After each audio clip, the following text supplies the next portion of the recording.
क्रांती department पासून 1.5-2 वर्ष झाली आणि काम चालू केलं सर. 100 मीटर घेतात, 100 मीटरला 150 मीटरला 3-3, 4-4 महिने लावतात. तसेच गटारी खोदून ठेवतात, तिथेच मच्छर असतं, तिथे पाणी साचत असतं पाणी साचत असतं. रस्ते खोदून ठेवतात. MMRD म्हणते अमृत योजनेचं काम चालू आहे, अमृत योजना म्हणते यांचं काम बाकी आहे. तो म्हणतो खडी नाही आली, ते म्हणतो JCB नाही आली. ते करणार काय? चेंबरची गाडी नाही, चेंबर उचलायची गाडी नाही आली, काय करणार काय? कोणी म्हणतो खडी नाही आली, कोणी म्हणतो तो अधिकारी फोन उचलत नाही, कोणी म्हणतो तो सोडून गेला, तो म्हणतो माझी जबाबदारी, तो म्हणतो माझी जबाबदारी नाही. मी माझं काय बरं वाईट झालं, मला माहीत जर तब्येत बिघडली ते या अधिकाऱ्यांचा दोष असेल. काल शैलेश कुलकर्णी जे अभियंता आहेत, उप अभियंता, त्यांनी मला इथे सर्व 150 लोकांसमोर शब्द दिला की तुमचं काम उद्या 11 वाजता चालू करणार, म्हणजे करा. साहेब म्हटलं माझी परीक्षा घेऊ नका प्लीज, मला बसायला लावू नका. हात जोडले त्यांना मी, मला ऐकले नाहीत.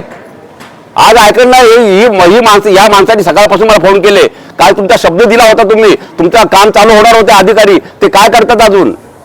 सर दुर्लक्ष केलं आणि आज या लोकांना मी शब्द दिलाय आणि अधिकाऱ्यांना असं वाटलं असेल की हा असं बंडल मारतो. मी सर प्रत्यक्ष येऊन मातीवर बसलोय. मला मातीवर बसला शौक नाही सर.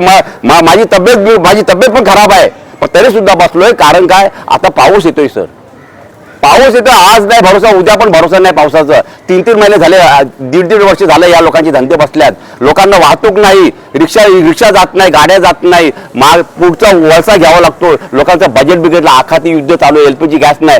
ते PNG वाले त्यांनी पण खोदून ठेवले. करणार काय पब्लिक? करणार काय? शेवटी काय मला ही भूमिका घ्यावी लागली. ही भूमिका घ्यायला सर मला आनंद नाही. कोणाला मला मेटाकुटीत आणायचं नाही, कोणाला मला दमबाजी वगैरे करायची नाही. फक्त काय माहिती का, आता पाऊस येतोय तरी तुमच्या आता हे तुमचं होणार का? अजून जवळजवळ 200-300 मीटरचा भाग बाकी आहे. तो आता या 10-5 दिवसात होणार का? नाही होणार सर यांचं 5 दिवसात. मग आता पावसाचा भरोसा राहिला नाही. गेल्या वर्षी 26-27 तारखेला पाऊस पडला होता मेला, आणि आता पण भरोसा नाही. आता पण आज पण संध्याकाळी पाऊस पडेल. मग पब्लिकने करायचं काय?